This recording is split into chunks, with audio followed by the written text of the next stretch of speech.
Dicen en el condado de Derbyshire que los perros saben reconocer un corazón bueno antes que cualquier ser humano. Quizás por eso, cuando los dos sabuesos más valiosos de Inglaterra se perdieron en la peor tormenta de octubre, no buscaron refugio en las mansiones de piedra ni en los establos de los caballeros.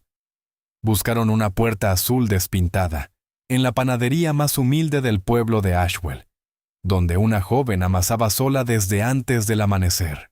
Clara Hartley les dio lo único que tenía: tartas de manzana calientes y un rincón junto al horno. Lo que no sabía era que esos dos animales embarrados llevaban en el collar el escudo de un ducado entero, y que el hombre que recorría los caminos buscándolos bajo la lluvia, con el corazón encogido, terminaría encontrando algo que llevaba toda la vida sin saber que le faltaba. Esta es la historia de cómo dos perros perdidos hicieron lo que toda la aristocracia inglesa no pudo: encontrarle esposa a un duque. Quédate hasta el final, porque el secreto que Clara guardaba sin saberlo en un viejo relicario de plata cambiará todo lo que crees saber sobre esta panadera. La madrugada del 15 de octubre, Clara Hartley encendió el horno de la panadería cuando el cielo todavía era de un negro espeso, como melaza derramada sobre el pueblo. Afuera, la tormenta de la noche anterior había dejado las calles de Ashwell convertidas en ríos de barro, y el viento aún sacudía las ramas desnudas de los manzanos del huerto trasero, el pequeño huerto que su padre había plantado 20 años atrás y que ahora era todo su patrimonio.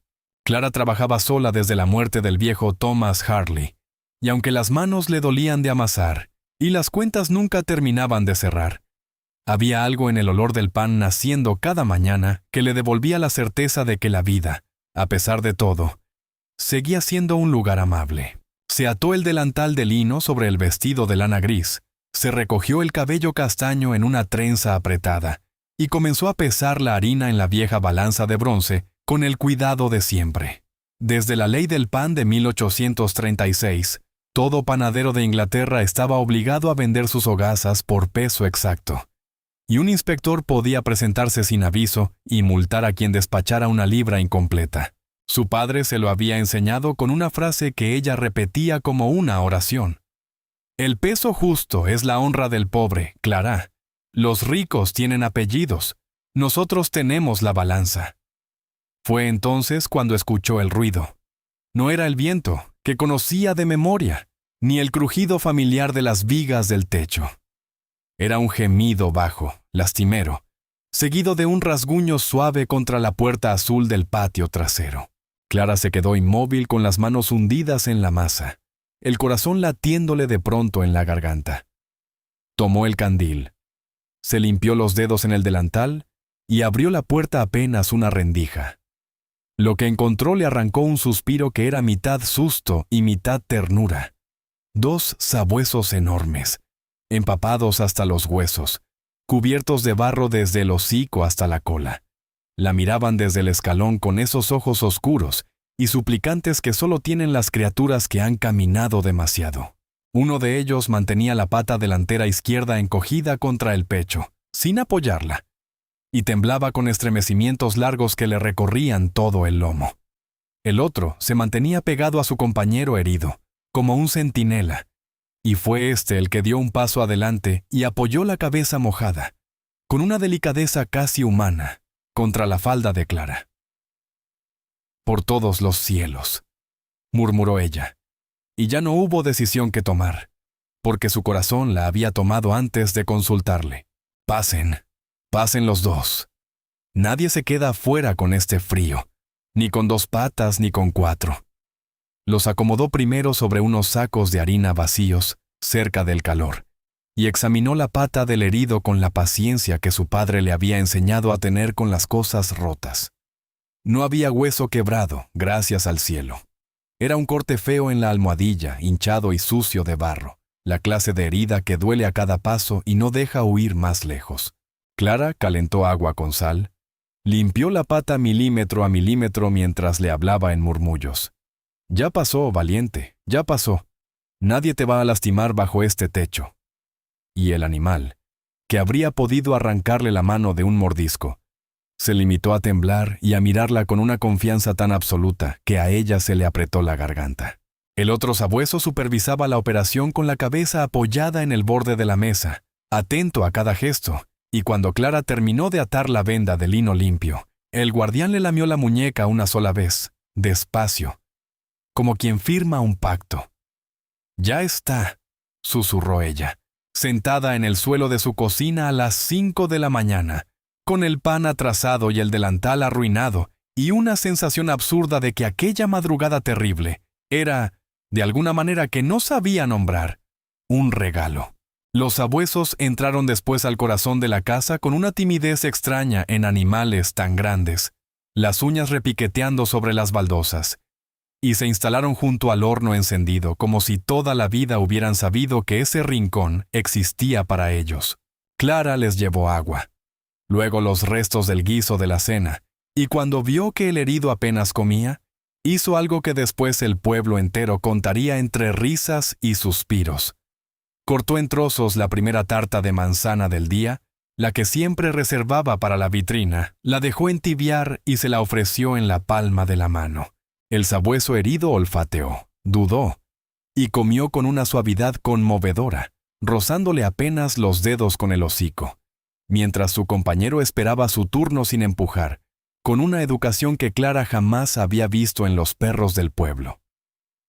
«¿Qué modales tan finos tienen ustedes?», les dijo riendo bajito, arrodillada entre los dos, secándolos con trapos de cocina mientras afuera comenzaba a clarear.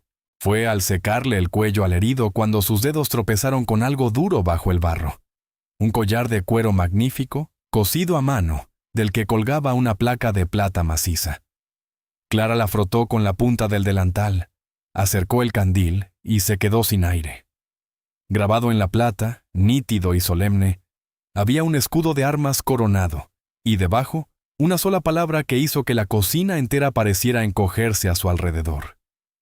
Ashford. Para el tercer día, todo Ashwell hablaba de lo mismo. Clara lo escuchó primero de labios de la señora Finch, la esposa del boticario, que llegó por su hogaza de centeno con las mejillas encendidas de noticias. El nuevo duque de Ashford había regresado por fin a la gran casa de Ashford Park, tras años en el continente, y había llegado precedido por una tragedia doméstica que tenía a toda la servidumbre de cabeza.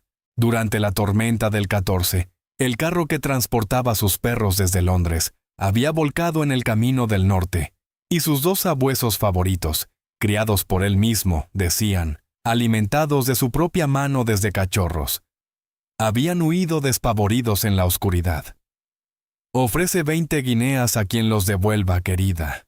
20 guineas, susurró la señora Finch inclinándose sobre el mostrador, como quien comparte un secreto de estado. Dicen que su administrador explicó que cada uno de esos animales vale más que un caballo de tiro. Los criaderos de los grandes señores llevan libros de sangre, ¿sabías? Registran cada camada desde hace 100 años, igualito que los apellidos de los nobles en el Debrets. Un sabueso de esos tiene mejor árbol genealógico que tú y que yo juntas. Clara asintió, envolvió el pan en papel y no dijo una sola palabra. No supo bien por qué. Las 20 guineas eran más de lo que la panadería le dejaba en 3 meses. Con eso podía arreglar el techo del horno, pagar la deuda del molinero y aún guardar algo para el invierno. Y sin embargo, cuando la campanilla de la puerta se apagó tras la señora Finch, Clara se apoyó contra el mostrador y miró hacia la cocina, donde 2 cabezas enormes se asomaban tras la cortina de cretona con las orejas levantadas, y sintió que el pecho se le llenaba de una terquedad dulce e inexplicable. No era por el dinero que callaba. Era que el sabueso herido todavía no apoyaba bien la pata, a pesar de las vendas con árnica que ella le cambiaba cada noche. Era que el otro había tomado la costumbre de acompañarla al huerto cada mañana y sentarse junto al manzano grande, vigilando el camino, como si montara guardia sobre ella. Era que la casa, silenciosa desde la muerte de su padre, había vuelto a tener respiración. Los días con ellos tomaron pronto la forma de un ritual.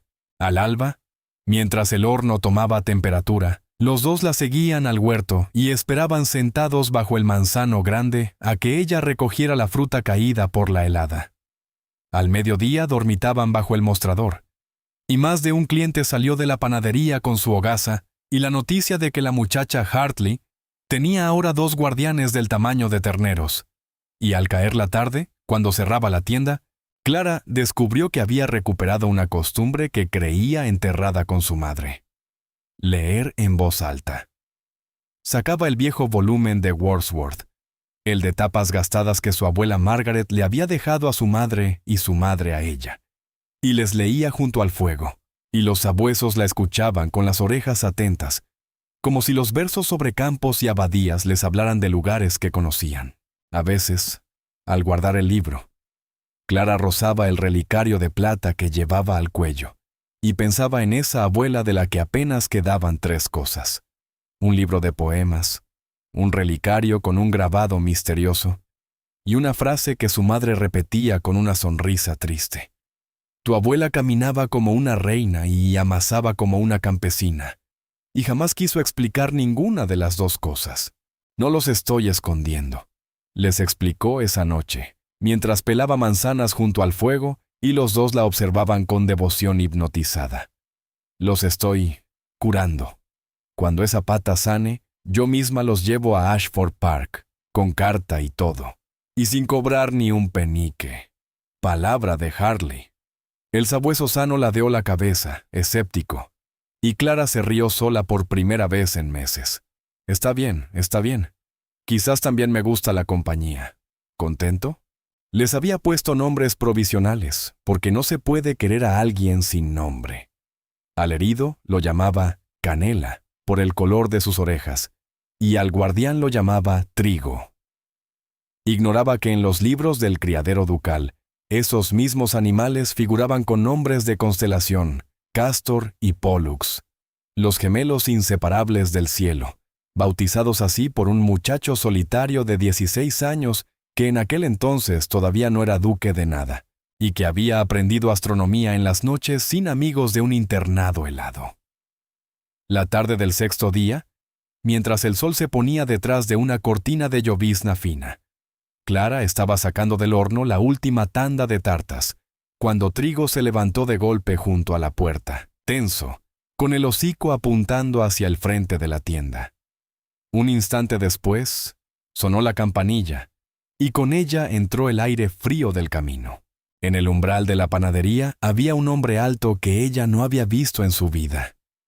Traía un abrigo de montar oscuro, empapado en los hombros, botas cubiertas del barro de muchas leguas, y varios días de cansancio ensombreciéndole un rostro que habría sido severo de no ser por los ojos. Unos ojos grises que recorrieron la tienda con una mezcla de agotamiento y esperanza rota, que Clara reconoció al instante, porque era la mirada de alguien que busca. El desconocido se quitó el sombrero con una cortesía extraña para su aspecto de vagabundo elegante, y habló con una voz grave, gastada por el frío. «Disculpe la hora, señorita. En la posada me dijeron...». Tragó saliva, como si le costara pronunciar la esperanza en voz alta. «Me dijeron que quizás usted sabe algo de 2 sabuesos perdidos». Y antes de que Clara pudiera responder, detrás de la cortina de cretona, estalló un aullido de júbilo que hizo temblar los frascos de mermelada, y 2 ráfagas de pelo canela y trigo pasaron junto a sus faldas como una sola criatura, lanzándose sobre el desconocido con tal ímpetu que lo derribaron contra el marco de la puerta. Lo que Clara presenció entonces la desarmó por completo. Aquel hombre alto y serio, que un segundo antes parecía cargar todos los inviernos de Inglaterra sobre los hombros, se dejó caer de rodillas en el suelo de su panadería, sin el menor cuidado por el abrigo fino ni por la dignidad, y abrazó a los 2 sabuesos riendo con una risa ronca, entrecortada, de esas que están peligrosamente cerca de las lágrimas. Los perros gemían y le lamían la cara y las manos, le golpeaban las piernas con las colas, y él les hundía los dedos en el pelaje repitiendo sus nombres: Castor, Pollux, aquí estoy, con la voz cada vez más baja, hasta que apoyó la frente contra la cabeza del herido, y se quedó así un momento largo, respirando. Clara apartó la mirada, sintiendo que presenciaba algo demasiado íntimo para una tienda con vitrina. Cuando el hombre por fin se incorporó, tenía el cabello oscuro revuelto, la ropa cubierta de pelo de perro, y una expresión tan distinta a la de su llegada, que parecía otra persona, más joven, más limpia, como un cielo después de la tormenta. «Le pido 1000 disculpas por el espectáculo», dijo, recomponiéndose sin mucho éxito, porque Pollux seguía apoyado contra sus piernas con todo su peso. «Llevo 6 días recorriendo cada aldea entre aquí y el camino del norte». Empezaba a pensar que... Se detuvo y optó por la verdad simple. «Son de la casa de Ashford. Yo trabajo para el duque Sinclair para servirle. Me ocupo de sus perros y de sus asuntos de campo». «No fue exactamente una mentira», se dijo Edmund Sinclair, duque de Ashford, mientras lo decía. Nadie en el mundo se ocupaba de esos perros más que él. Pero tampoco fue la verdad, y no habría sabido explicar por qué la cayó. Quizás fue el cansancio. Quizás fue que en 6 días de búsqueda, cada puerta se le había abierto de 2 maneras: con codicia al oír la palabra recompensa, o con reverencias serviles al oír la palabra duque. Y esta muchacha de delantal enharinado no había mostrado ni una cosa ni la otra. Lo miraba directo, con una franqueza cálida, como se mira a una persona y no a un título. «Pues llega usted a tiempo para la prueba, señor Sinclair», dijo Clara, y señaló con la barbilla la pata vendada de Castor. «Se lastimó. Imagino que en el vuelco del carro.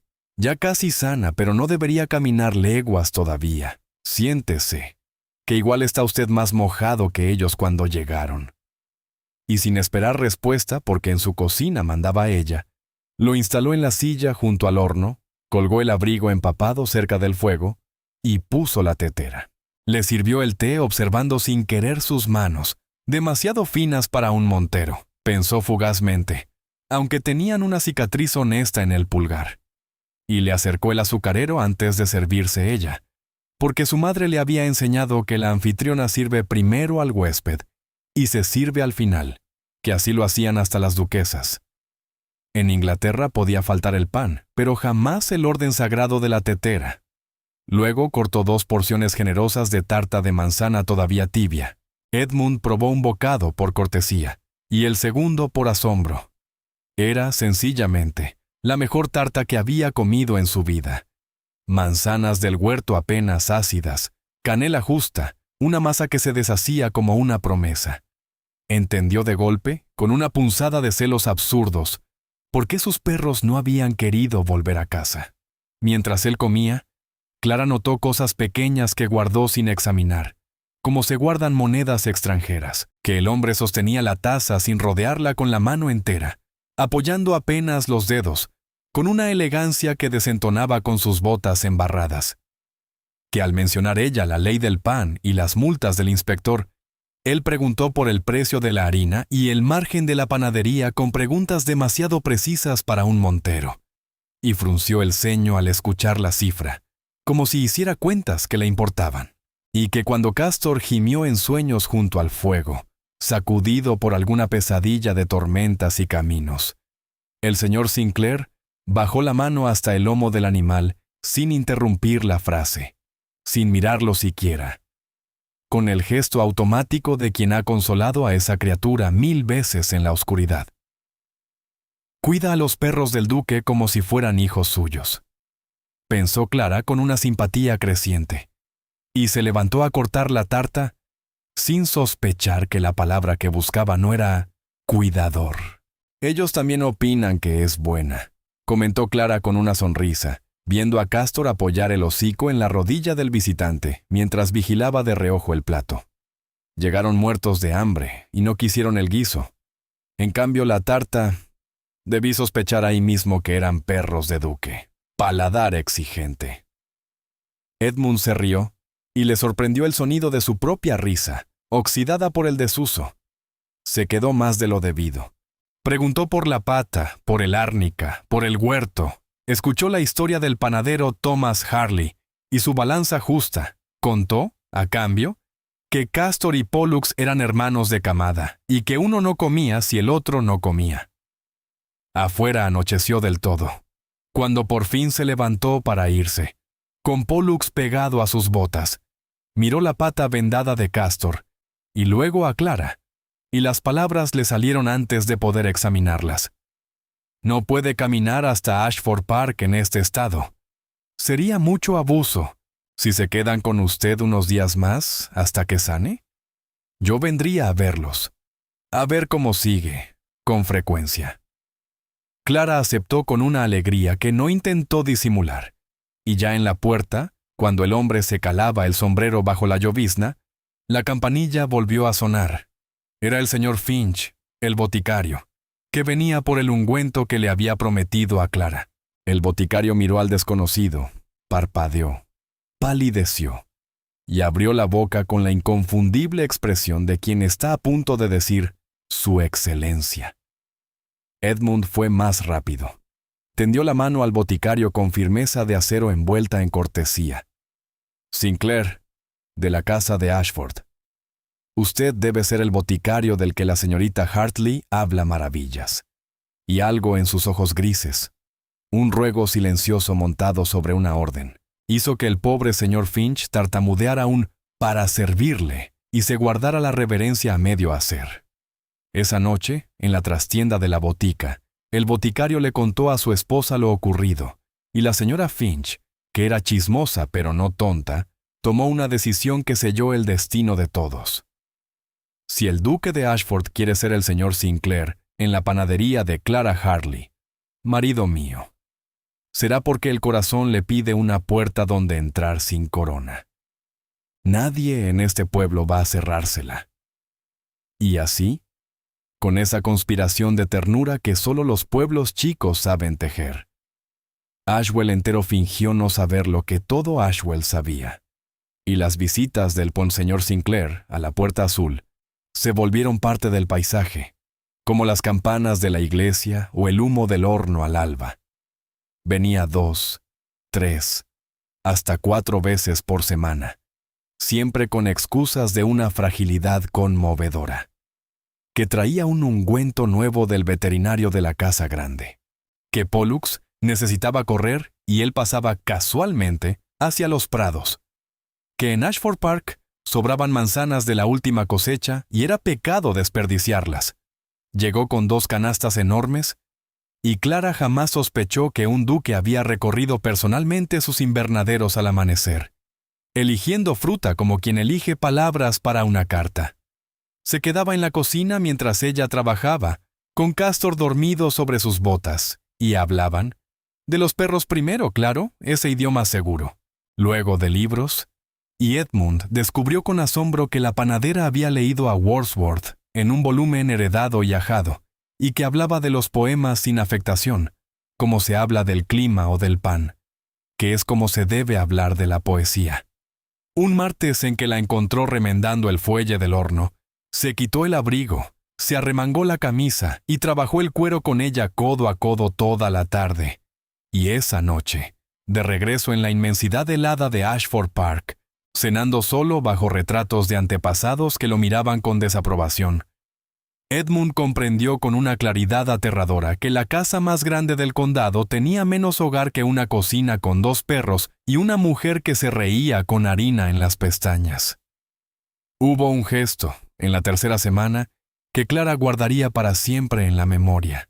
Amaneció la primera helada fuerte de noviembre, de esas que dibujan helechos de escarcha en los vidrios, y el señor Sinclair llegó con un paquete envuelto en papel de estraza que depositó sobre el mostrador, con una torpeza encantadora. Él, que nunca era torpe. No es... Quiero decir, espero que no lo tome a mal, dijo. Y Clara descubrió al abrirle un ejemplar nuevo de los poemas de Wordsworth, encuadernado en tela verde, con las páginas todavía sin cortar. Vi que el suyo se está deshaciendo. Y la etiqueta permite, es decir, tengo entendido que un caballero puede regalar a una dama libros, flores o dulces sin comprometer su honra. Dulces sería una ofensa, viniendo a esta casa, y las flores se mueren.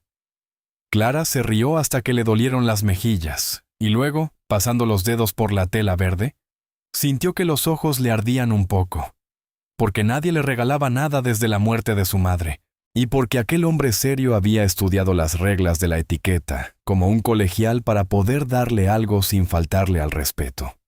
No supo que Edmund había descartado antes una edición con cantos dorados y sus iniciales grabadas, comprendiendo a tiempo que el lujo lo delataría, ni que esa noche, en Ashford Park, el duque escribió en su diario una sola línea. Se rió. Vale más esa risa que toda la cosecha. Fue en la cuarta semana, una tarde dorada de noviembre en que el sol entraba bajo y tibio por la ventana de la cocina, cuando Clara le mostró el relicario. Habían estado hablando de las madres, la de él, muerta cuando tenía 9 años. La de ella hacía apenas 5. Y Clara se sacó del cuello, donde lo llevaba siempre escondido bajo el vestido, un pequeño relicario de plata ennegrecida. Era de mi abuela Margaret, la madre de mi madre, dijo, abriéndolo con la uña. Casi no hablaba de su familia. Solo decía que había elegido el amor y que había pagado el precio con gusto. Mire qué extraño. Tiene un grabado por dentro, pero nunca supimos qué significa. Edmund tomó el relicario con cuidado, lo giró hacia la luz, y el mundo se le detuvo un instante. Grabado en el interior había un blasón que conocía perfectamente, porque colgaba en tapices junto a los de su propia familia en la galería de Ashford Park, las 3 espigas y el halcón de los condes de Wetherby. Y bajo el blasón, una fecha y 2 iniciales entrelazadas. Levantó la vista hacia Clara, hacia sus ojos color avellana, su trenza deshecha por el trabajo, su delantal remendado, y no dijo nada. Todavía no, porque si aquello significaba lo que él creía que significaba, la nieta desheredada de un conde le estaba sirviendo té a un duque mentiroso, y ninguno de los dos lo sabía. Devolvió el relicario con manos cuidadosas y el corazón en desorden. Y quizás habría confesado todo en ese momento. Tenía las palabras subiendo por la garganta, señorita Hartley. Hay algo que debe saber de mí. Si la campanilla de la tienda no hubiera sonado con violencia de heraldo, era el pequeño Tom, el hijo del posadero, agitando un papel impreso con el entusiasmo de quien trae la noticia del siglo. «Señorita Clara, lo están pegando en toda la plaza. El duque abre la casa grande, baile de la cosecha en Ashford Park, invita a todo el condado, señores y comerciantes, todos». Clara tomó el cartel y leyó en voz alta, con una sonrisa que fue creciendo. El duque de Ashford celebraría el fin de la cosecha con un baile en la tradición antigua, y solicitaba además a los mejores artesanos y proveedores del condado para el banquete. «Podría presentar mis tartas, señor Sinclair, en la casa grande. Imagínese».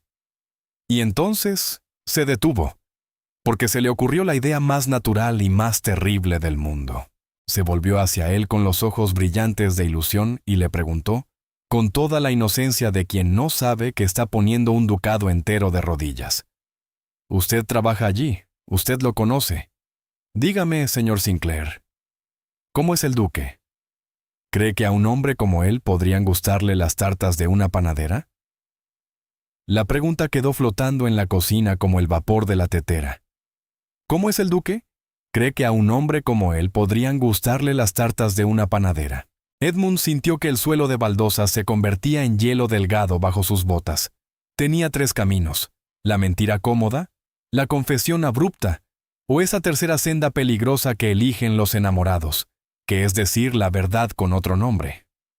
Bajó la mirada hacia Pollux, que dormía contra sus pies, y respondió despacio, escogiendo cada palabra como había escogido las manzanas del invernadero.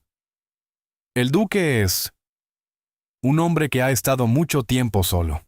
Perdió a su madre de niño, y su padre creyó que la mejor manera de forjar a un heredero era no abrazarlo jamás. Vivió años fuera de Inglaterra porque esta casa le pesaba. No es frío, aunque lo parece. Es cuidadoso, que es distinto. Los fríos no sienten. Los cuidadosos sienten tanto que aprenden a esconderlo. Hizo una pausa y se atrevió a levantar los ojos. Y le aseguro, señorita Hartley, con total conocimiento de causa, que sus tartas le gustarían más de lo que es prudente confesar. Clara se quedó mirándolo con la cabeza ligeramente ladeada, igual que hacía Trigo cuando algo lo intrigaba, y murmuró: «Habla usted de él con mucho cariño». Y Edmund, que jamás en su vida había sentido cariño por sí mismo, descubrió con asombro que por primera vez no le pareció imposible. 2 días después, la campanilla de la panadería anunció una visita que puso a temblar los frascos de mermelada por segunda vez en un mes, aunque de manera muy distinta. Un caballero de levita impecable y patillas grises se presentó con una tarjeta y una reverencia medida. El señor Hobbs, administrador de Ashford Park, venía a formalizar el encargo de su excelencia. 60 tartas de manzana para el banquete del baile de la cosecha, a precio de proveedor de casa grande, una cifra que hizo que Clara tuviera que releer el papel 2 veces. Más el honor de figurar en la mesa con nombre propio. Su excelencia sigue la tradición antigua del Harvest Home, señorita, explicó Hobbs con solemnidad de archivo. Desde tiempos de sus bisabuelos, cuando se recogía la última gavilla, el señor de la tierra abría su casa y sentaba a su mesa a los arrendatarios y artesanos del condado, siquiera una noche al año. La costumbre se había perdido con el duque anterior, que no era hombre de mesas compartidas. El duque actual ha insistido en recuperarla. Lo que el buen Hobbs no dijo, porque era discreto hasta la médula, fue que su excelencia había reescrito personalmente la lista de proveedores 3 veces, y que las 3 versiones tenían un solo nombre en común, subrayado. En Ashford Park, mientras tanto, la felicidad de Edmund tropezaba cada mañana con el mismo obstáculo, servido junto al desayuno, su tía. Lady Agatha Sinclair, hermana de su difunto padre, viuda del almirante Rowe, había llegado por 15 días, hacía 2 meses, con 14 baúles y un propósito de acero forrado en encaje. Casar a su sobrino antes de la primavera. No era una mujer cruel. Era algo más difícil de combatir. Una mujer convencida de que el deber es la única forma respetable del amor. Había enterrado a un esposo y a 2 hermanos. Había visto títulos hundirse por matrimonios imprudentes, y velaba por el linaje Sinclair como un centinela vela una frontera. La hija de los Ashworth vuelve a estar en el condado, anunció aquella mañana, untando la mantequilla como quien firma un tratado. Lady Vivian, educada, hermosa, 20,000 libras de dote. Su padre, el conde, está dispuesto. Bastaría con que abras el baile con ella, Edmund. Un solo baile. El condado entero entendería el mensaje. Edmund contempló a su tía por encima de la taza. Esa taza de porcelana que ahora sostenía pensando en otra, gruesa y desportillada, infinitamente más querida. Y respondió con suavidad: «Abriré el baile, tía, pero el mensaje lo elegiré yo». Lady Agatha entornó los ojos. Llevaba semanas notando que su sobrino desaparecía tardes enteras por asuntos de campo, que volvía oliendo a canela y a horno de leña, y que silbaba. Edmund Sinclair, duque de Ashford, silbaba. Aquello requería investigación. La víspera del baile, Edmund cabalgó hacia Ashwell con una decisión tomada entre las costillas: confesarlo todo. Había ensayado las palabras durante 3 noches de insomnio. Clara, el hombre del que le hablé, el que estuvo solo, soy yo. El duque soy yo. Y los perros la encontraron a usted antes que yo, porque siempre fueron más sabios. Y llevaba en la alforja, envuelto en seda, el viejo relicario de su propia madre, porque un hombre que va a pedir la verdad debe ofrecer la suya primero. Pero cuando llegó a la Puerta Azul, encontró la panadería convertida en un campo de batalla dulcísimo. 60 tartas en distintas fases de existencia, montañas de manzanas peladas, y en el centro Clara, despeinada y radiante, dirigiendo a la señora Finch y a 2 muchachas del pueblo como un general enharinado. «Señor Sinclair, bendito sea, llega usted del cielo. ¿Sabe pelar manzanas? No me mire así, hoy aquí trabaja hasta el rey». Y Edmund, duque de Ashford, se quitó el abrigo se arremangó y peló manzanas hasta la medianoche, y fue tan escandalosamente feliz que no encontró jamás el momento de romper el hechizo. Mañana, se prometió, mirando por la ventana las primeras estrellas, Castor y Pólux brillando juntas sobre el campanario como un presagio. Mañana en el baile, antes de que suene la primera pieza, se lo diré. No podía saber que la verdad, que llevaba un mes esperándolo con paciencia, había decidido no esperar ni un día más. Clara había visto Ashford Park toda su vida de la única manera en que los del pueblo lo veían, como una silueta gris sobre la colina, lejana e improbable, igual que las montañas o la luna. Verlo de cerca fue otra cosa. El carro de la panadería cruzó las verjas al atardecer y avanzó por una avenida de tilos de casi 1 milla, y cuando la casa apareció por fin, 300 ventanas encendidas, piedra dorada por el sol poniente, escalinatas donde habrían cabido 3 panaderías completas. La señora Finch, que la acompañaba como ayudante y carabina, dejó escapar un silbido nada aristocrático. A Clara le sudaban las manos, y no era por las tartas, era porque en algún lugar de esa inmensidad andaría el señor Sinclair, que le había prometido buscarla durante la velada, y ella estrenaba su único vestido bueno, uno de popelina azul oscuro que había sido de su madre, y que la señora Finch le había entallado en secreto. Porque una proveedora de casa grande no puede parecer menos querida. En el bolsillo del vestido, contra la cadera, llevaba el relicario de la abuela Margaret. No sabía por qué lo había sacado de su cuello para llevarlo así, en la mano casi. Después pensaría que hay objetos que saben cuándo están volviendo a casa. Las entrañas de la casa la tragaron por la puerta de servicio y Clara descubrió ese otro mundo que los invitados jamás ven. El reino subterráneo de las cocinas, gobernado por una cocinera francesa con autoridad de mariscal, donde 40 personas se movían en un ballet exacto de fuentes, faisanes y salsas.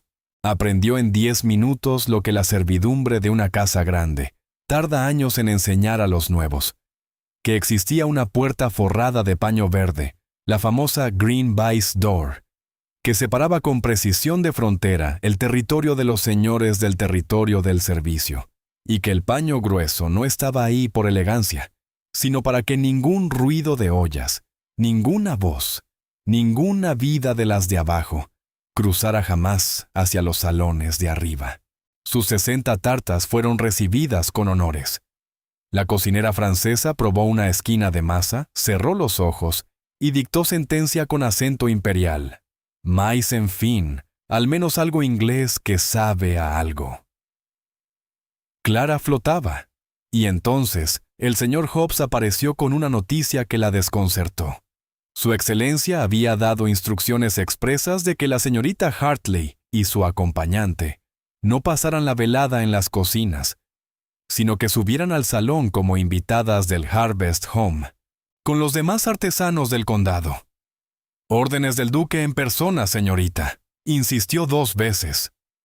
Subieron por corredores que eran galerías de museo, y Clara se detuvo un instante ante un tapiz enorme donde desfilaban los blasones de las grandes familias del norte, cosidos en hilo de oro por manos de hace 2 siglos. Le llamó la atención uno pequeño, en la esquina, 3 espigas y un halcón. Le resultó extrañamente familiar, como una melodía escuchada en la cuna, y estuvo a punto de sacar el relicario para comparar. Pero la señora Finch tiraba de su manga: «¡Que empieza, querida! ¡Que empieza!». Y el pensamiento se le deshizo entre los dedos como azúcar en agua tibia, sin saber que acababa de pasar a 3 pulgadas de la respuesta que su familia esperaba desde hacía 50 años. El salón de baile de Ashford Park ardía de luz. 500 velas de cera de abeja. Nada de cebo, eso era para las casas menores. Multiplicadas en espejos de marco dorado, guirnaldas de espigas y dalias tardías celebrando la cosecha, y una multitud como Clara no había visto jamás. Sedas de colores que no sabía nombrar, uniformes de gala y damas que consultaban con estudiada indiferencia unas tarjetitas de marfil que colgaban de sus muñecas.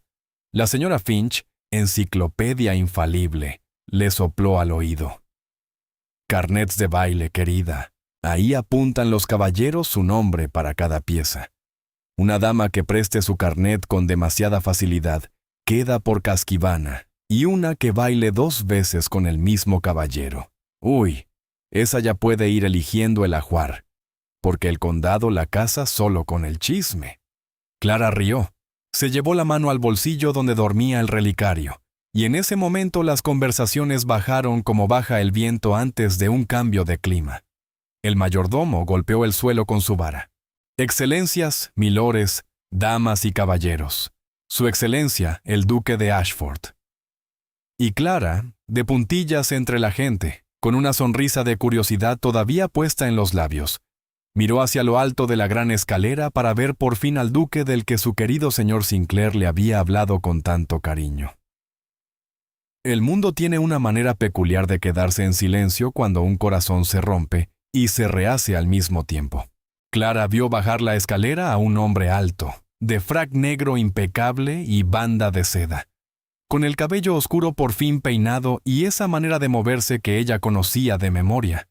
La había visto cruzar su cocina 100 veces, esquivando el canasto de leña, y vio al condado entero inclinarse a su paso como trigo bajo el viento, y escuchó a la señora Finch susurrar, «Dios lo bendiga», con voz culpable, y entendió 3 cosas en una sola oleada helada y luminosa: que el señor Sinclair no cuidaba los perros del duque, que la levita del hombre que había pelado manzanas en su cocina, hasta la medianoche, costaba más que su panadería con el huerto incluido, y que cuando ella le preguntó, con toda la inocencia del mundo, si al duque podrían gustarle las tartas de una panadera, le había preguntado, sin saberlo, si él la quería.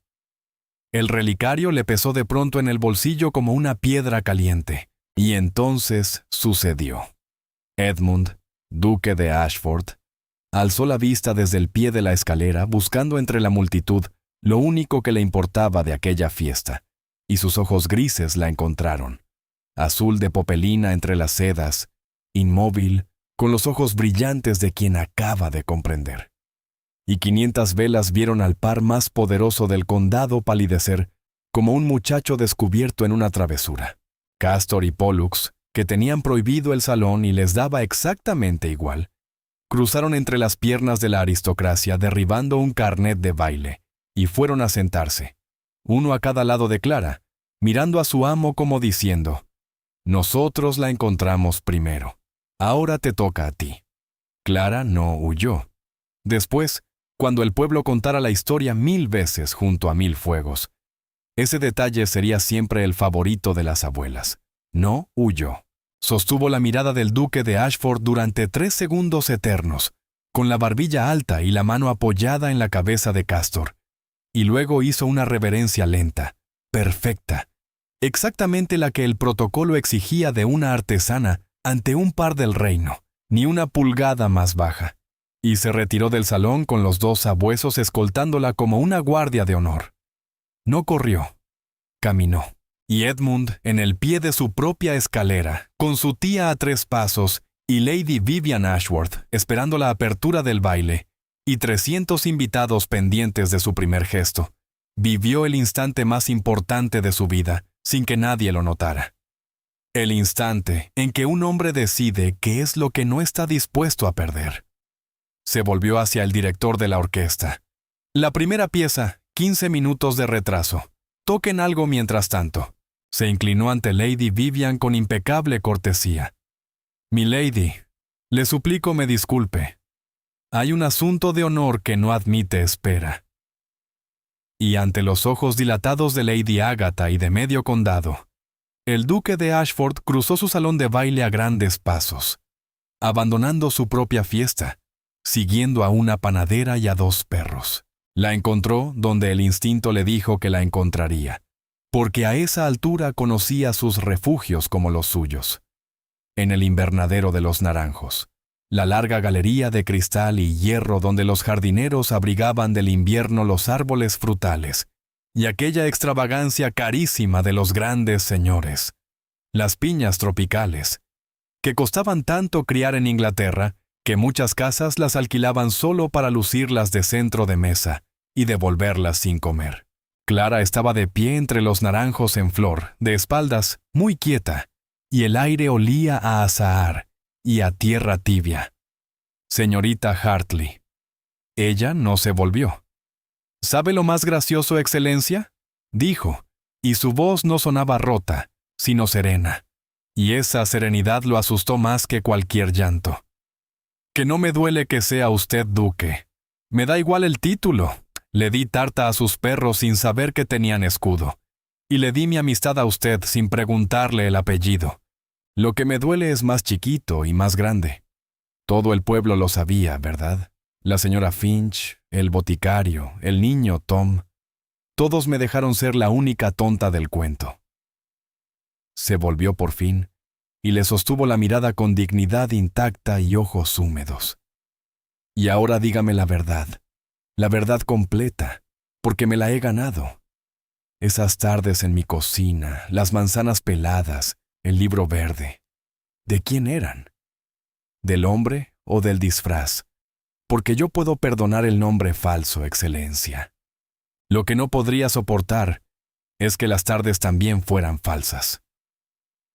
Edmund se quedó donde estaba, a 3 pasos, sin acortar la distancia que ella no le había autorizado a cruzar. Y habló, como no había hablado en 31 años. Las tardes eran lo único verdadero de mi vida entera, Clara. Era la primera vez que la llamaba solo por su nombre, y ambos lo sintieron pasar entre los dos como un pájaro. Le mentí en una sola cosa, y se la voy a devolver ahora. Le hablé una vez de un hombre que perdió a su madre de niño, al que su padre jamás abrazó para forjarlo mejor, que se fue de Inglaterra huyendo del peso de esta casa. Ese hombre soy yo. Cada palabra fue mía.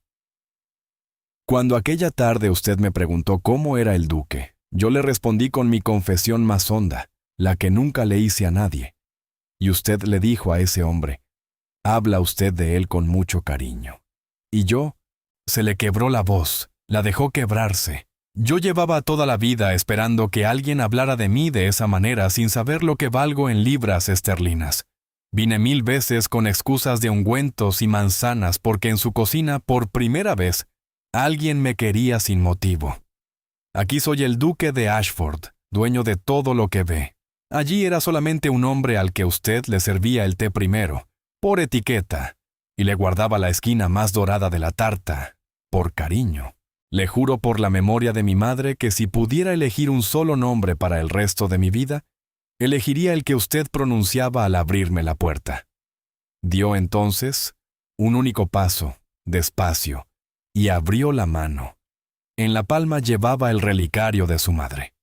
Iba a confesárselo todo anoche, con esto como prenda.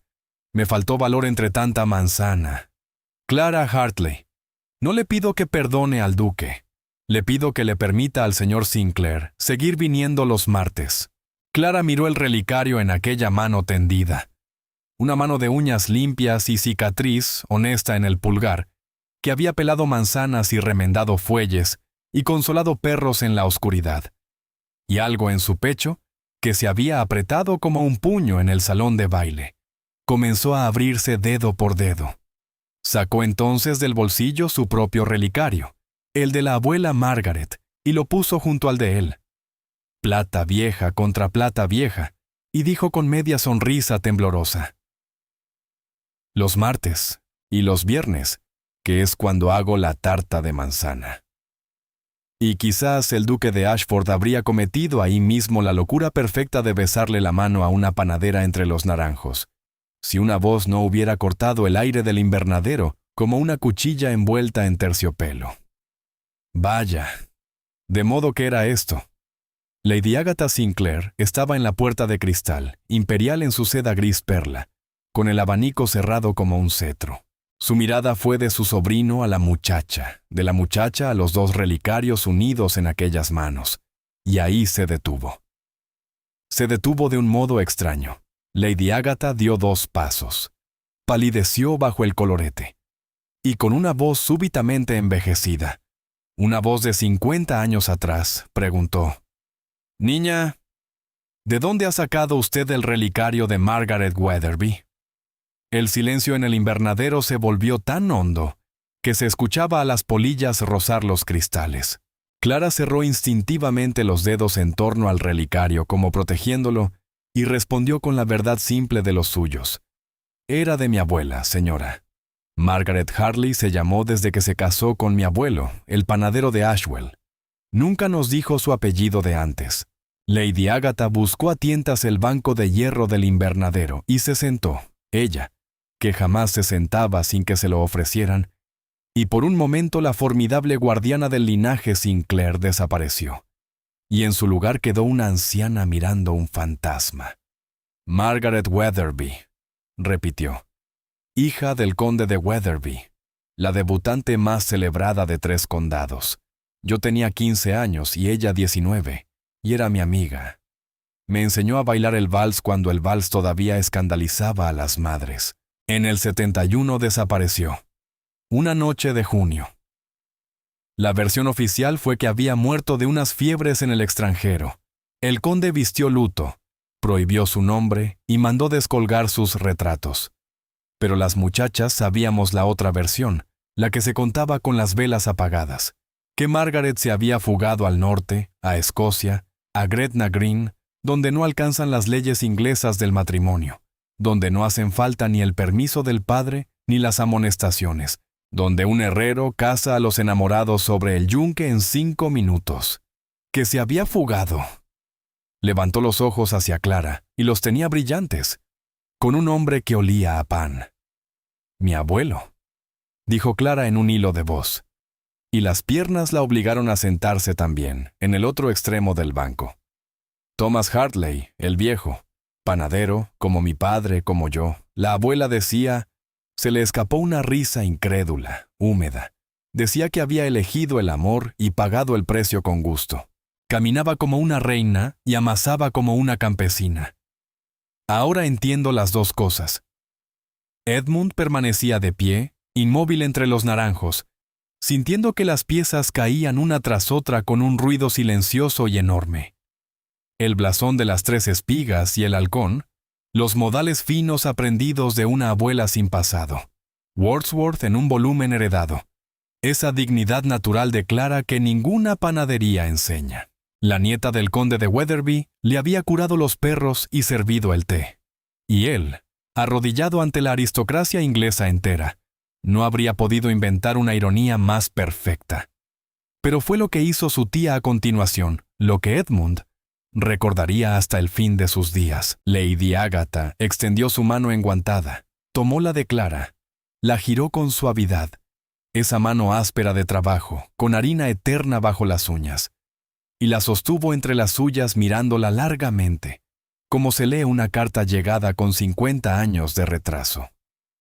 «Tiene usted las manos de su abuelo y los ojos de su abuela», dictaminó al fin. «Margaret habría estado orgullosa, y yo he sido una vieja necia durante 2 meses». «Tía», empezó Edmund, pero ella lo detuvo alzando el abanico, porque una cosa era rendirse y otra muy distinta perder el mando de la conversación. «Silencio, Edmund. Los hombres siempre quieren hablar en el momento exacto en que deben escuchar». Se irguió, recomponiendo su majestad pliegue a pliegue. «Escúchenme los dos, porque no lo repetiré. Yo enterré a un esposo al que aprendí a querer, y pasé 40 años preguntándome cómo habría sido querer primero y casarme después. Vi a este muchacho crecer en una casa donde jamás se reía nadie, y llevo 2 meses intrigando por casarlo con una dote y un apellido, convencida de que le hacía un bien. Esta noche he visto al duque de Ashford abandonar a 300 invitados y a la hija de un conde en su propio baile, para correr detrás de una panadera». Hizo una pausa y algo le tembló en la comisura, algo peligrosamente parecido a una sonrisa. Su padre habría muerto de apoplejía. Razón de más para aprobarlo. Se volvió entonces hacia Clara, y su voz recuperó el filo, pero era un filo puesto al servicio de otra causa. «En cuanto a usted, señorita Hartley, si mi sobrino cree que esto se resuelve con visitas de los martes, es que la soledad lo ha vuelto lento. Y hay algo más, niña, algo que usted ignora y que ya es hora de que sepa. El viejo conde de Weatherby murió sin perdonar, es cierto, pero su hijo, el conde actual, el hermano menor de Margaret. Charles la adoraba. Nunca creyó la fábula de las fiebres. Y sé de muy buena fuente, porque las viudas lo sabemos todo, que hace 20 años dejó establecido algo en manos de sus abogados de Londres. Algo que espera desde entonces a cualquier descendiente de Margaret Weatherby que pueda probar su sangre. El relicario pareció latir en la mano de Clara. ¿Qué cosa?», susurró. Lady Agatha abrió su abanico con un chasquido de punto final. «Eso, querida mía, se lo va a decir él en persona, porque el conde de Weatherby está esta noche aquí, en el salón de baile, a 40 pasos de esta puerta, bebiéndose el ponche de mi sobrino sin sospechar que la nieta de su hermana le ha horneado el postre. A 40 pasos, en el salón. La orquesta afinaba para la primera pieza 2 veces retrasada, y 300 invitados especulaban en voz baja sobre la desaparición del anfitrión. Edmund ofreció un brazo a Clara y el otro a su tía, y por un momento los 3 se quedaron mirando, a través de la puerta de cristal, el resplandor dorado de las velas al fondo del corredor. «No tengo por qué hacerlo esta noche», dijo Clara con la voz firme y el corazón desbocado, alisándose la popelina azul de su madre. «Puedo volver a mi panadería y escribir una carta como la gente sensata». «¿Puede?», concedió Edmund, y le buscó los ojos con esa sonrisa nueva que ella le había fabricado a fuego lento en una cocina, tarde a tarde. «Pero hay 2 cosas que debería considerar, señorita Hartley. La primera, que su abuela cruzó Inglaterra entera de noche por amor, y que ese valor tiene que estar en alguna parte de su sangre, presumiblemente en las manos. ¿Y la segunda?». Edmund empujó la puerta del invernadero, y la música y la luz les llegaron de golpe como una marea tibia. «La segunda es que me debe usted el primer baile. Lo apunté en su carnet hace un mes, en una cocina, sin decírselo, igual que todo lo demás». Y con Castor y Pollux abriendo la marcha como heraldos sin protocolo, la panadera de Ashwell caminó hacia el salón de baile más deslumbrante del condado, donde la esperaban, sin saberlo todavía, un tío que llevaba 50 años de luto por una hermana viva en su nieta, 300 aristócratas a punto de presenciar el escándalo más dulce de la década, y la primera pieza de la orquesta. El protocolo de un baile inglés era una maquinaria tan exacta como un reloj de catedral, y todo el condado conocía su primera regla. El anfitrión abre la danza con la dama de mayor rango presente en el salón. Por eso, cuando el duque de Ashford reapareció por fin bajo las 500 velas, con su tía del brazo derecho y una desconocida de popelina azul del izquierdo, 300 cabezas giraron hacia Lady Vivian Ashworth, que ya alisaba sus guantes de cabritilla, y por eso el silencio que siguió fue el más sonoro en la historia de Ashford Park. Porque Edmund Sinclair atravesó el salón entero, se detuvo ante la muchacha de azul a la vista de Dios y de Debrets, y se inclinó en la reverencia profunda que un caballero reserva para una igual. «Señorita Hartley, creo que esta pieza es mía». El murmullo corrió por el salón como fuego por un rastrojo. «¿La panadera? ¿La de las tartas? Ha perdido el juicio su excelencia». Y Clara, con el corazón golpeándole el corsé como un puño contra una puerta, hizo lo que su abuela habría hecho. Puso la mano en la mano del duque, levantó la barbilla y dejó que el escándalo se sirviera frío. La orquesta, tras una seña de Lady Agatha que no admitía interpretaciones, atacó el vals. Bailaron. Y aquí los cronistas del pueblo siempre bajan la voz, porque hay cosas que se cuentan mejor en un susurro. Bailaron como si la cocina de la panadería se hubiera ensanchado hasta llenar el mundo. Edmund bailaba con la corrección impecable de 30 años de lecciones. Clara, con lo que su abuela le había enseñado entre el horno y la mesa, girando sobre baldosas enharinadas mientras la masa reposaba. Así, niña, la espalda recta, que una mujer que sabe llevar la espalda puede entrar a cualquier salón de Inglaterra. Y ahora entendía que aquellas lecciones de infancia habían sido las clases de una condesa exiliada que jamás renunció del todo a su reino.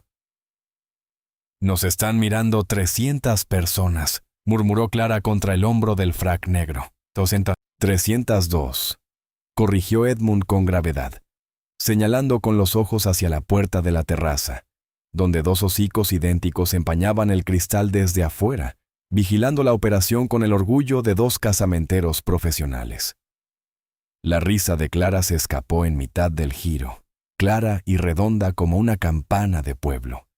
Y más de una dama del condado, al escucharla, sintió el impulso absurdo de reírse también, sin saber de qué, porque hay alegrías que no respetan las jerarquías. Fue al terminar la pieza cuando sucedió. Un caballero de unos 45 años, de cabello castaño encanecido en las sienes y una banda de luto discreta en la manga que llevaba, según decían, desde siempre, se había ido acercando al borde de la pista con la lentitud de un hombre que camina dentro de un sueño. Charles, séptimo conde de Wetherby, no había bailado en aquella fiesta. Había venido por cortesía de vecino, a beber ponche y marcharse temprano, como hacía en todas partes desde hacía años. Pero llevaba media hora mirando a la muchacha de azul, con una fijeza que rozaba la descortesía. Y cuando la música cesó, y Clara giró por última vez, y la luz de las velas le dio de lleno en la cara, el conde de Wetherby hizo algo que el condado tardaría años en dejar de contar. Dejó caer su copa. El cristal estalló contra el parqué y nadie, ni siquiera él, bajó la vista a mirarlo. «Margaret», dijo, con la voz de un muchacho de 17 años saliendo del cuerpo de un hombre canoso. «Santo Dios». «Margaret». Lady Agatha materializó su seda gris entre ambos con la precisión de quien lleva toda la noche esperando esta escena y no piensa permitir que se estropee por falta de dirección. «Lord Wetherby», dijo con suavidad, tomándolo del brazo. «Le presento a la señorita Clara Harley, de Ashwell, panadera, nieta de Thomas Harley, y de Margaret, su esposa, que en paz descanse, que caminaba como una reina y amasaba como una campesina». El conde se quedó absolutamente inmóvil, del modo en que se queda inmóvil un hombre al que 50 años de luto se le desploman encima convertidos en otra cosa. Miró a Clara, la barbilla, los ojos color avellana, esa manera de sostener la mirada sin insolencia y sin miedo. «¿Vivió?», preguntó al fin, y la pregunta era tan enorme que solo cupo en esa palabra chiquita. «¿Mi hermana vivió?». Y Clara, que había llegado a ese baile siendo la proveedora de las tartas, comprendió que le estaban preguntando por el tesoro de su infancia, y respondió con la voz empañada y firme. «Vivió, milord. Vivió 40 años más, queriendo y querida. Me enseñó a leer con Wordsworth, a bailar el vals entre los sacos de harina, y a pelar una manzana en una sola tira sin romperla.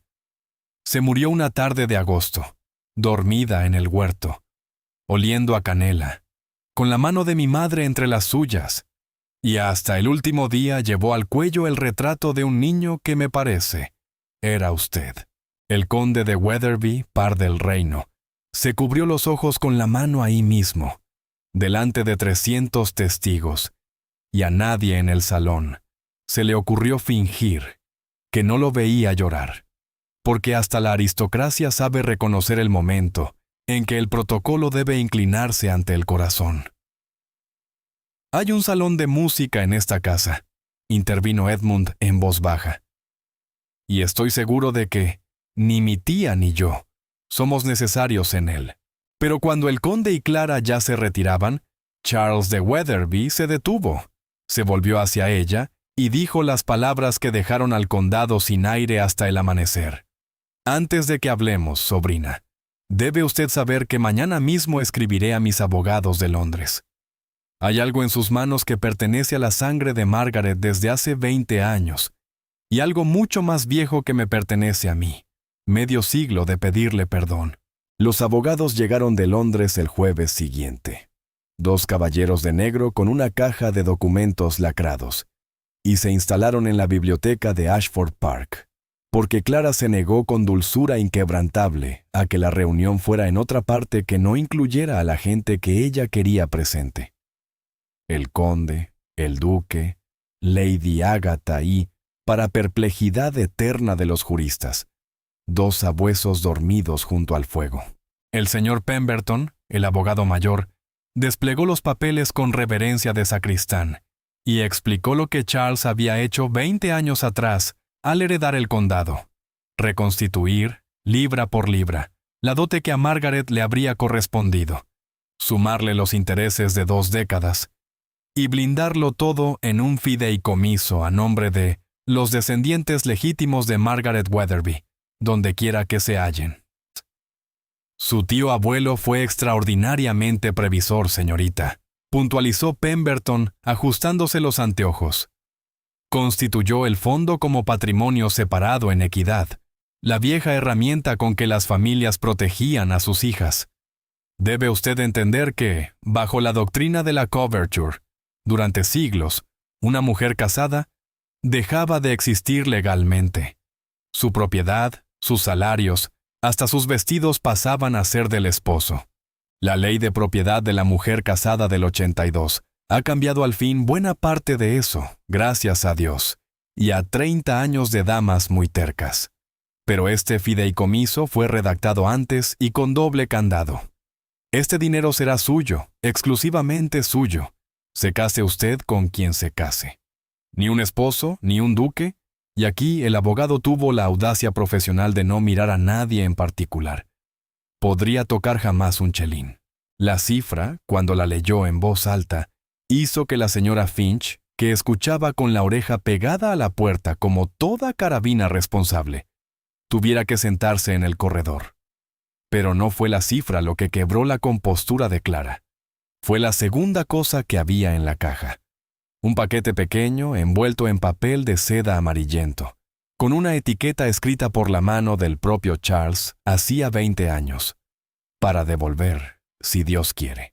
Dentro estaba el retrato de Margaret, que el viejo conde había mandado descolgar y quemar en 1871, y que su hijo de 17 años había robado esa misma noche del montón del fuego, chamuscado en una esquina y escondido durante toda su vida. Clara lo desenvolvió y se encontró cara a cara con una joven de 19 años, en sedas que valían una cosecha entera, con una sonrisa contenida a duras penas por el pincel, y los ojos exactos, que Clara veía cada mañana en el pequeño espejo de la panadería. La quemadura la hice yo, con la prisa, confesó Charles desde su sillón, con la voz gastada. 50 años pidiéndole perdón a un retrato. Y resulta que ella estaba a 9 millas, oliendo a canela. Se hizo un silencio largo, de esos que no hay que llenar, hasta que Lady Agatha lo rompió con su pragmatismo de terciopelo. A 9 millas, Charles, y su nieta hornea mejor de lo que Margaret bailaba, que ya es decir. Propongo que dejemos los pañuelos y pasemos a la parte en que esta niña decide qué hacer con su reino. Y ahí, en la biblioteca de Ashford Park, rodeada de más riqueza de la que su familia había visto en 5 generaciones, Clara Harley demostró de quién era nieta. Escuchó las opciones de los abogados: rentas, propiedades, una casa en Londres, la posibilidad deslizada con delicadeza de retirarse del comercio y pulir su entrada en sociedad. Cruzó las manos sobre la falda y dijo que no. Con todo respeto, señores, yo tengo oficio, y el oficio no se jubila porque llegue el dinero. La panadería de Ashwell la levantó mi abuelo con las manos, la sostuvo mi padre con las manos, y la sostengo yo con las mías. Eso no se toca, se mejora el horno. Lo que quería hacer con el fideicomiso, explicó, lo había pensado durante 3 noches sin dormir, amasando, que era como ella pensaba mejor. Pagar sus deudas hasta el último penique, asegurar la vejez de la señora Finch, y con el grueso del fondo, fundar algo que no existía en todo el condado. Una escuela de oficio para muchachas pobres, panadería, repostería, cuentas y letras, donde las hijas de jornaleros salieran con un oficio propio y papeles propios. Porque a mi abuela la salvó el amor, señores. Pero yo he aprendido este mes que a una mujer conviene salvarla 2 veces. Una el corazón y otra la ley.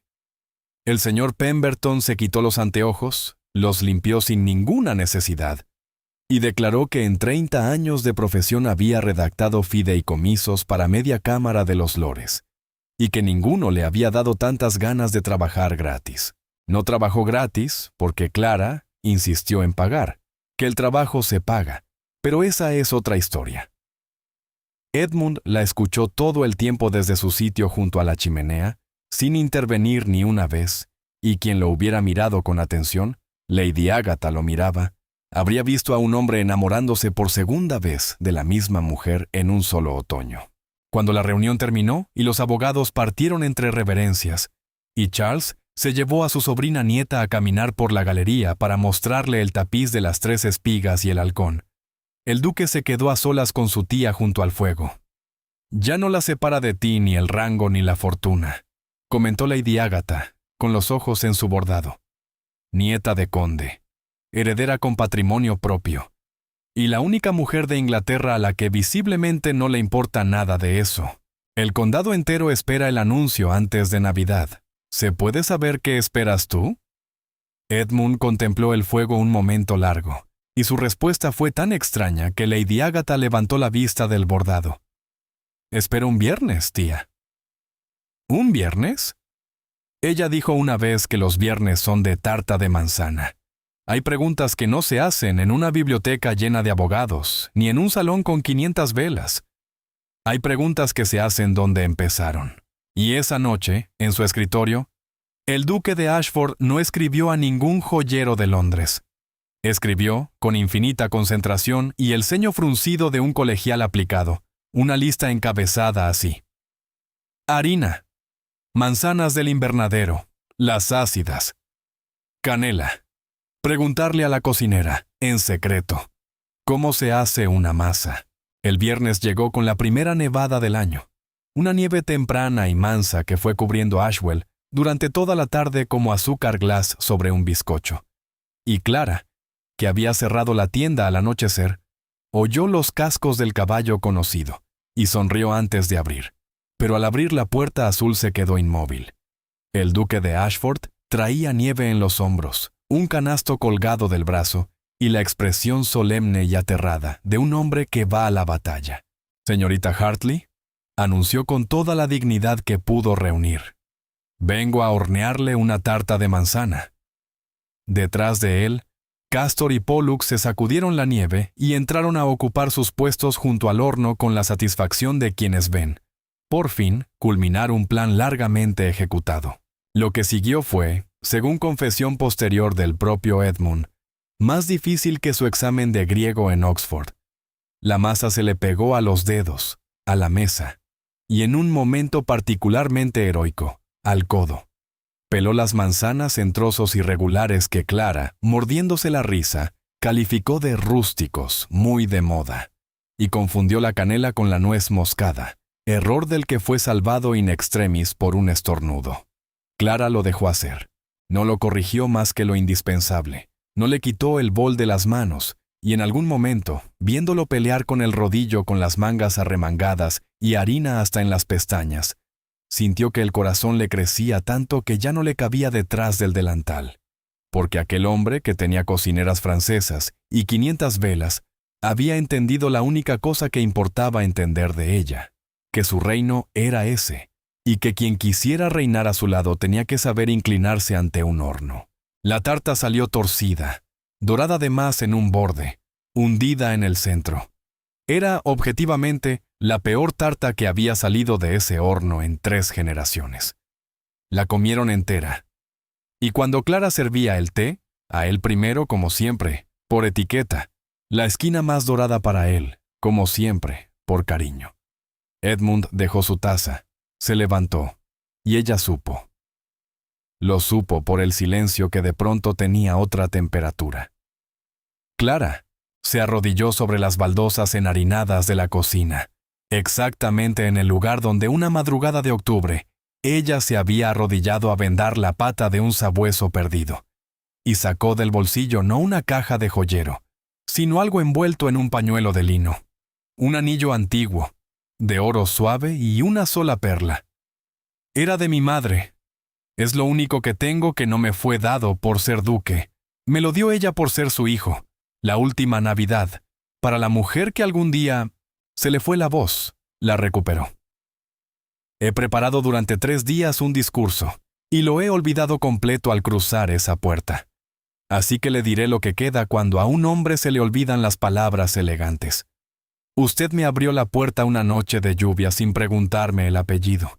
Y esa es la única casa a la que he querido volver en toda mi vida. Cásese conmigo, Clara. No le ofrezco Ashford Park. Ashford Park es piedra. Le ofrezco los martes y los viernes, y todos los demás días, y un hombre que ha aprendido a pelar manzanas y no piensa desperdiciar semejante educación. Clara lo miró desde arriba. Una sola vez en la vida mira una panadera a un duque desde arriba. Con los ojos nadando en lágrimas y la sonrisa temblándole entera. Pero no dijo que sí. Dijo, «Tengo condiciones», y Edmund, todavía de rodillas, respondió sin pestañear, «Las acepto. No las ha oído. Las acepto igual. Pero óigalas usted en voz alta, que le brillan los ojos cuando negocia». Y Clara, riéndose y llorando al mismo tiempo, contó con los dedos manchados de harina. Primero, la panadería no se cierra, y la escuela de muchachas se abre, y la duquesa de Ashford tendrá las manos en la masa todas las veces que le dé la gana, y el que arrugue la nariz en un salón, se las verá con usted. Se las verá conmigo, juró Edmund con gravedad de tratado internacional.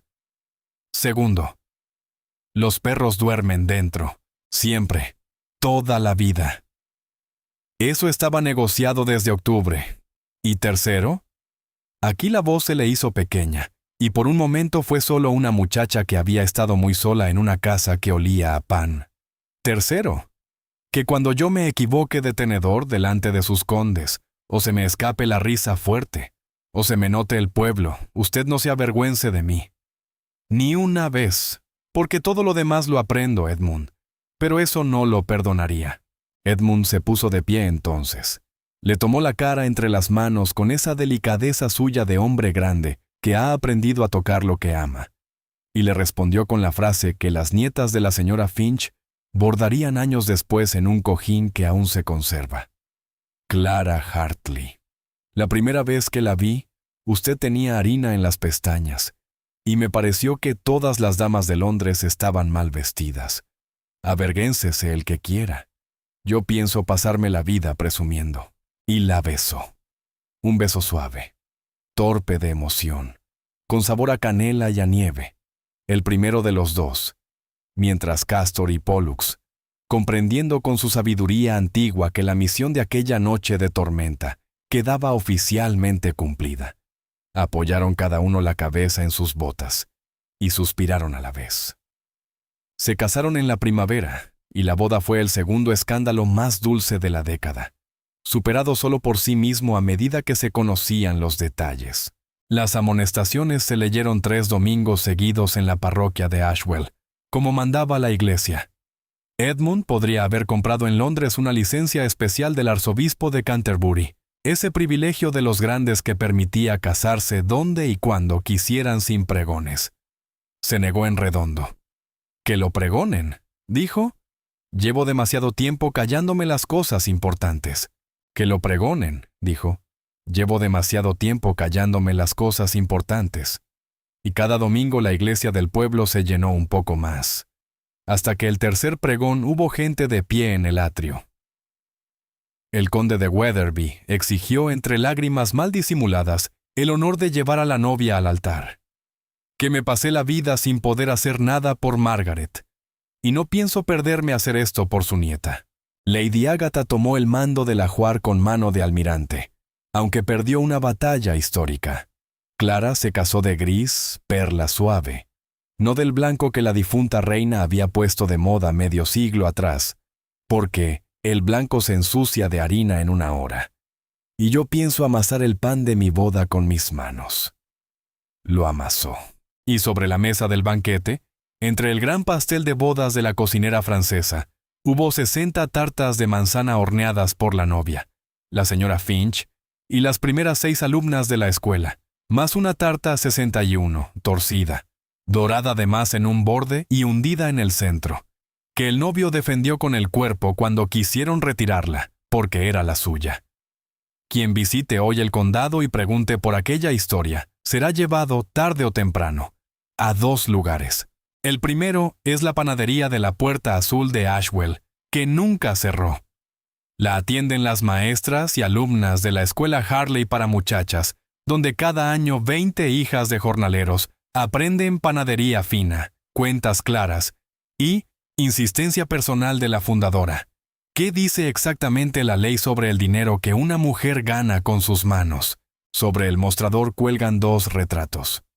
Un panadero de manos grandes y una dama de ojos avellana que fue condesa por cuna, panadera por amor y reina por derecho propio de las 2 maneras.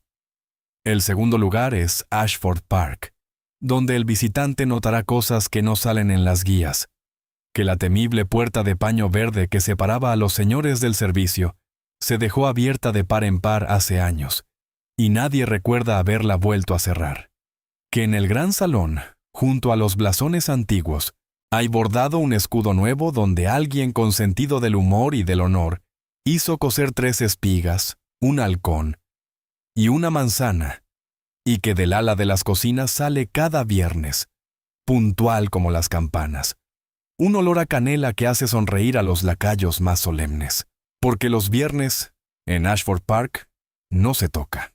Los viernes la duquesa de Ashford baja a la cocina grande al caer la tarde, se ata un delantal sobre vestidos que valen una cosecha, y hornea la tarta de la semana con sus propias manos mientras el duque, sentado en un banco que la cocinera francesa hizo instalar para él con resignación afectuosa, pela las manzanas en tiras cada vez menos rústicas, y conversa con su esposa de todo lo que llenó la semana: la escuela, el condado, las cartas del tío Charles, que rejuveneció 10 años y ahora cruza las 9 millas 2 veces por semana con cualquier pretexto, los sermones cariñosos de la tía Ágata, que se instaló definitivamente por 15 días, y a la que nadie, jamás, ha vuelto a recordarle la fecha. ¿No fue todo seda? Conviene decirlo, porque esta historia prometió no mentir. Hubo salones de Londres que tardaron años en recibir a la duquesa panadera sin cuchicheos. Hubo caricaturas en alguna gaceta, y hubo una tarde entera en que Clara lloró sobre el hombro de Edmund por una crueldad dicha en un té elegante.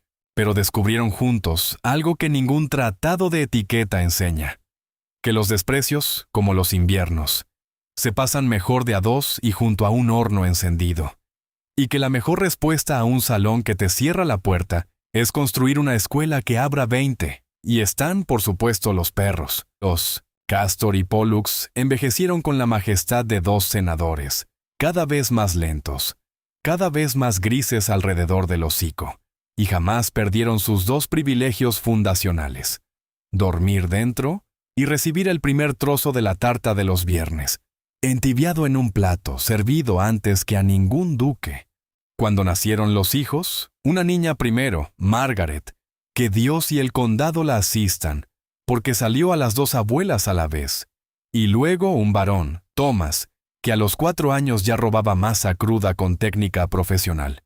Los 2 sabuesos se autonombraron guardianes de las cunas con la misma seriedad con que un día montaron guardia bajo un manzano. Una noche de octubre, con los niños dormidos entre las patas de los perros junto al fuego, Clara le preguntó a Edmund en voz baja: ¿alguna vez piensas en cómo empezó todo? En que si el carro no hubiera volcado, si no hubieran corrido justo hacia mi puerta. Edmund contempló largamente a Castor, que roncaba con la dignidad justa, y respondió: al principio creía que fue el azar, después creí que fue el olor de tus tartas, que derriba a cualquiera. Ahora ya soy viejo y sabio, y sé la verdad. Nos pasamos la vida diciendo que ellos se perdieron. Ellos, querida mía, nunca estuvieron perdidos. El perdido era yo.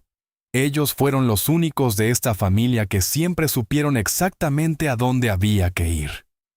La última escena la cuenta todavía, a quien quiera oírla, la más vieja de las maestras de la escuela Harley. Es un viernes de invierno, muchos años después de aquel octubre. Nieva sobre Ashford Park, esa nieve mansa que cubre el mundo como azúcar glass. En la ventana dorada de la cocina grande se recortan dos figuras. Una mujer que retira del horno una tarta perfecta, un hombre de sienes plateadas que le roba el primer pedazo con la destreza de un ladrón muy antiguo y muy amado.